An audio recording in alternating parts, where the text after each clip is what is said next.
श्रीराम समर्थ. श्री तुकामाईंची व श्री महाराजांची भेट.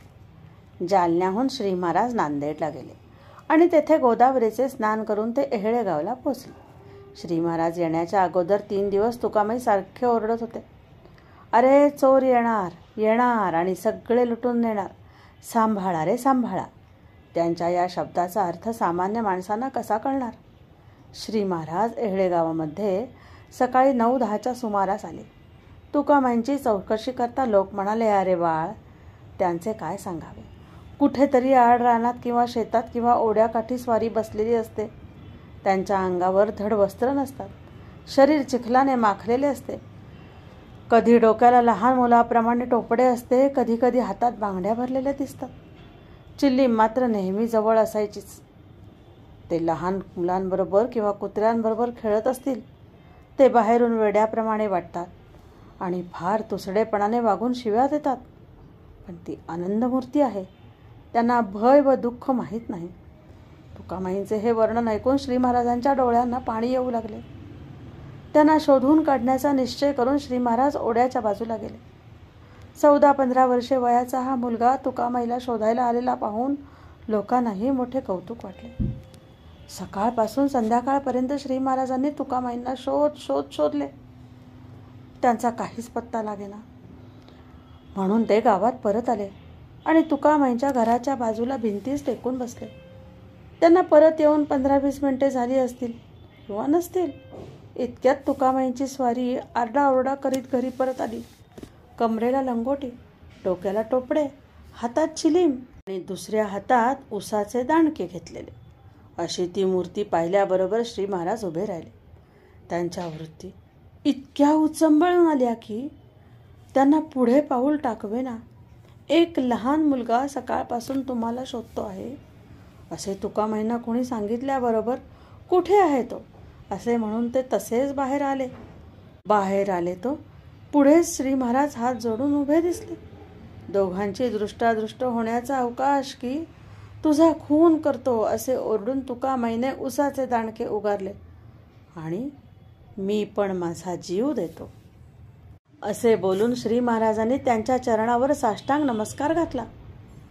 ध्रुवासारखी विरक्त असलेली आणि प्रल्हादासारखे भगवंताचे प्रेम असलेली ती श्री महाराजांची वामन मूर्ती पाहून तुकामाईंना आनंदाचे भरते आले. त्याने श्री महाराजांना उचलून पोटाशी धरले. हात धरून घरी नेले. तुकामाईंना भेटण्याच्या अगोदर श्री महाराज अनेक संत पुरुषांना भेटले होते. पण तुकामाईंना पाहताच त्यांच्या मनाला अत्यंत समाधान वाटले. आपल्याला जे पाहिजे ते यांच्याजवळ खात्रीने मिळेल असा त्यांचा विश्वास उत्पन्न झाला.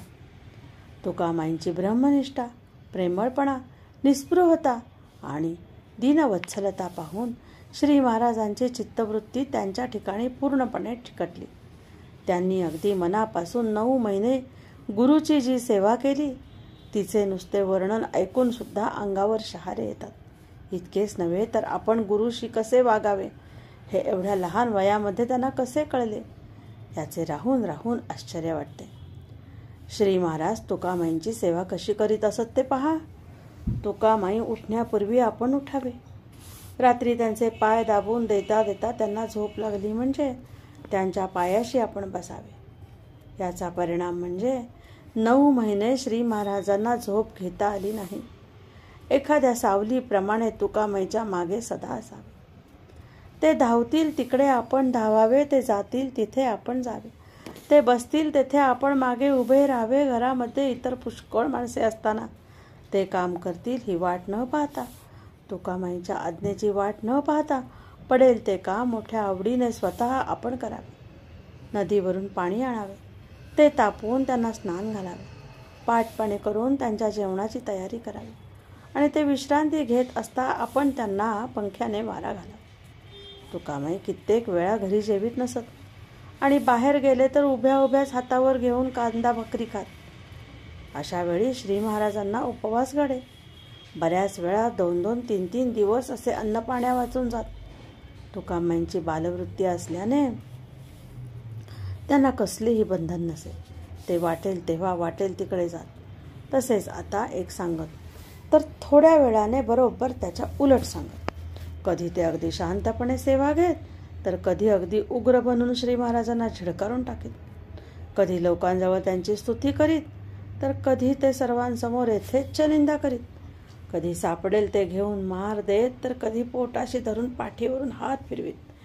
हे सर्व जरी खरे असले तरी त्यांचे व श्री महाराजांचे इतके मनोमिलन झालेले होते की त्यांना लागणाऱ्या गोष्टी आज्ञा होण्याच्या आधीच श्री महाराज आपोआप करीत. तुकामाईंना तहान लागणार असली तरी ती लागून त्यांनी पाणी मागण्याच्या अगोदरच श्री महाराजांनी त्यांच्यासमोर पाणी हजर करावे. अशी सेवा करता करता जागृतीमध्ये व स्वप्नामध्ये एका तुकामाई वाचून अन्य कशाचेही चिंतन श्री महाराजांनी केले नाही. तुकामाई एकदा शेतामध्ये एका वडाच्या झाडाखाली बसले होते.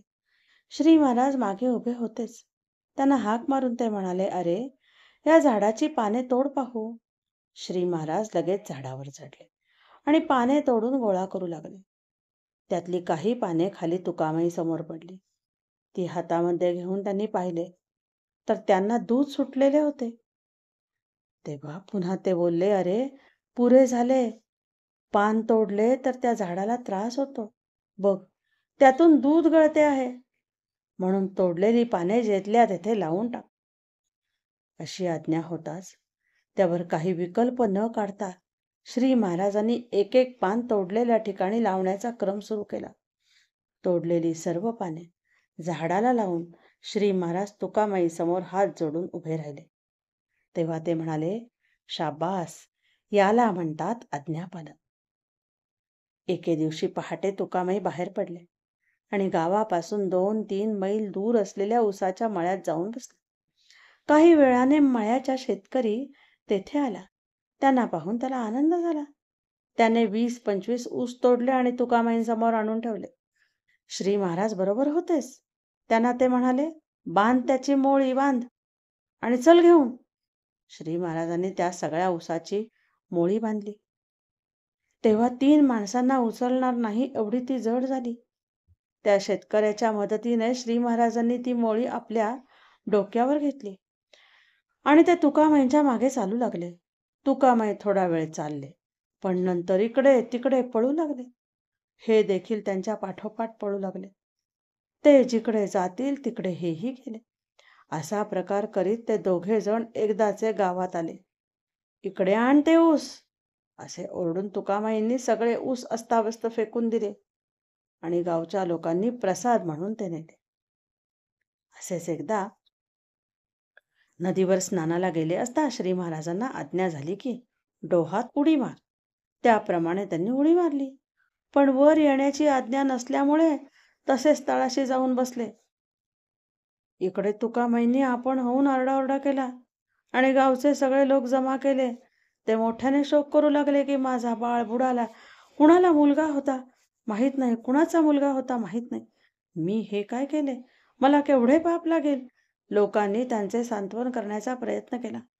काही डोहामध्ये गळ टाकून राहिले, परंतु श्री महाराजांचा पत्ता लागेना. हा सर्व प्रकार 2-3 तास चालला. मग त्यांना काय वाटले कुणास ठाऊक. ते ओरडले, बाळ, तू आता बाहेर आला नाहीस तर मी डोहात उडी मारून जीव देतो. असे बोलल्याबरोबर पाण्यातून उसळी मारून श्री महाराज वर आले आणि तुकामाईंनी त्यांना आपल्या पोटाशी धरले. एक दिवस सकाळी 10 वाजण्याच्या सुमारास तुकामाई नदीवर गेले. तेथे गावातली 3 लहान पोरे वाळूमध्ये खेळत होती. श्री महाराजांना आज्ञा झाली, एक मोठा खड्डा खण. त्याप्रमाणे त्यांनी चांगला मोठा खड्डा तयार केला. तुकामाईंनी त्या 3 पोरांना स्वतः धरून आणले आणि त्या खड्ड्यात टाकले. वर पुष्कळ माती दडपली आणि श्री महाराजांना म्हणाले, सिद्धासन घालून तू या मातीवर बस. कुणाशी बोलायचे नाही. काही झाले तरी आपले आसन सोडायचे नाही. असे सांगून आपण लांब एका झाडाखाली जाऊन बसले. अर्ध्या तासाने त्या पोरांचे आईबाप त्यांचा शोध करीत आले. श्री महाराजांना तेथे बसलेले पाहून त्यांच्यापाशी आपल्या मुलाची चौकशी करू लागले. श्री महाराज एक अक्षर सुद्धा बोलेना. तेव्हा ती मंडळी निराश होऊन दुसरीकडे शोधू लागली. इतक्यात तुकामाई त्यांच्या दृष्टीस पडले. त्यांच्या पाया पडून मंडळींनी आपली मुले हरवल्याबद्दल सांगितले. तेव्हा तुकामाई म्हणाले, नदीकाठी तो बुवा बसला आहे, त्याला विचारा. तो काही बोलला नाही तर त्याला ठोका. त्यानेच बाळघात केला आहे. झाले. ते लोक श्री महाराजांपाशी परत आले, संतापूनच. मुलांच्या बद्दल पुन्हा विचारले. श्री महाराज जेव्हा काही बोलेनात तेव्हा त्यांनी सर्वांनी श्री महाराजांना पोटभर मारले. तरीही हे गप्पच राहिले. इतक्यात तुकामाई धावत आले आणि म्हणाले, अरे थांबा, त्याला दूर ढकला. हा पोरे खाली पुरून वर बसला आहे. वाळू काढा म्हणजे तुम्हाला दिसेल. लोकांनी श्री महाराजांना बाजूला ओढले. तेथील वाळू उकरली तेव्हा ती तीनही मुले खड्ड्यात मृतवत आढळली. लगेच ते लोक श्री महाराजांना पुन्हा मारण्यास सरसावले. तेव्हा तुकामाई एकदम ओरडले, अरे त्याला का उगीच मारता? तुमच्या मुलांना काय झाले आहे? ती तर चांगली जिवंत आहेत. ती मुले लगेच हसत खड्ड्यातून बाहेर आली. आपल्या आईबापांना पिलगली. इकडे तुकामाईंनी श्री महाराजांना आपल्या पोटाशी धरले. त्यांच्यावर प्रेमाश्रूंची धार धरली.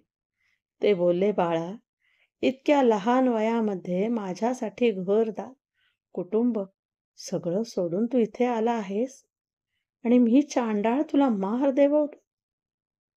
पण परमात्मा ह्याचे गोड फळ तुला दिल्या वाचून राहणार नाही. मार देणाऱ्या लोकांना सुद्धा नंतर फार वाईट वाटले आणि सर्वजण श्री महाराजांची क्षमा मागू लागले. हा प्रसंग घडल्यावर श्री महाराज देहाभिमान शून्य झाले अशी तुकामाईंची खात्री झाली. येळेगावला येऊन श्री महाराजांना 9 महिने झाले होते. या कालामध्ये त्यांना गोंदावल्याची, आपल्या मातापित्यांची आठवण झाली नाही. गुरुच्या अखंड सेवेमध्ये ते स्वतःचे भान विसरले. त्यांच्या मनाचे व्यापार स्तब्ध झाले. भूक, तहान, झोप, देहधर्म सगळं सुटलं. अंतःकरण पूर्ण निर्वासन झाले आणि खऱ्या चित्तशुद्धीचे तेज त्यांच्या शरीरावर झळकू लागले. लवकरच श्री रामनवमी आली. आपल्या बरोबरच्या इतर मंडळींना तुकामाईंनी उत्सवासाठी उमरखेडला पाठवून दिले. रामनवमीच्या दिवशी भर उन्हात दोघे गुरु शिष्य रानात गेले. एका शेतामध्ये विहिरीवर दोघांनीही स्नाने केली. एका अशोक वृक्षाखाली श्री तुकामाईंनी श्री महाराजांना हात धरून आपल्या समोर बसवले आणि बोलले, मी तुला आजपर्यंत फार कष्ट दिले, पण पूर्वी वसिष्ठांनी रामचंद्रांना जे दिले ते मी आज तुला या क्षणी देतो. असे सांगून त्यांनी श्री महाराजांच्या डोक्यावर हात ठेवला. श्री महाराजांना तत्काळ समाधी लागली. पुष्कळ वेळानंतर जेव्हा समाधी उतरली तेव्हा श्री तुकामाईंनी त्यांचे ब्रह्मचैतन्य असे नाव ठेवले आणि त्यांना अत्यंत प्रेमाने आलिंगन दिले.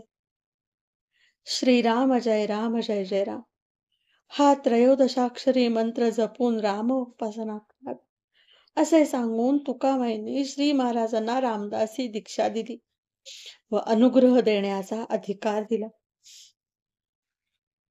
प्रापंचिक लोकांना, विशेषतः मध्यम स्थितीतल्या लोकांना आपल्या प्रपंचामध्येच परमार्थ कसा करावा हे शिक. राम मंदिराची स्थापना करून रामनामाचा प्रसार कर. माझे महत्व वाढविण्यापेक्षा श्री समर्थांचे महत्व वाढव. लोकांमध्ये भजनाचे प्रेम उत्पन्न होईल असा मार्ग दाखव. जे खरे दीन असतील त्यांची सेवा कर आणि सर्व ठिकाणी प्रेम वाढेल असा उपाय कर. इतक्या गोष्टी श्री महाराजांना तुकामाईंनी करण्यास सांगितल्या. यावेळी सूर्य बरोबर डोक्यावर आला होता आणि मग दोघे जण घरी परत आले. जानकी जीवन स्मरण जय जय. श्रीराम जय राम जय जय.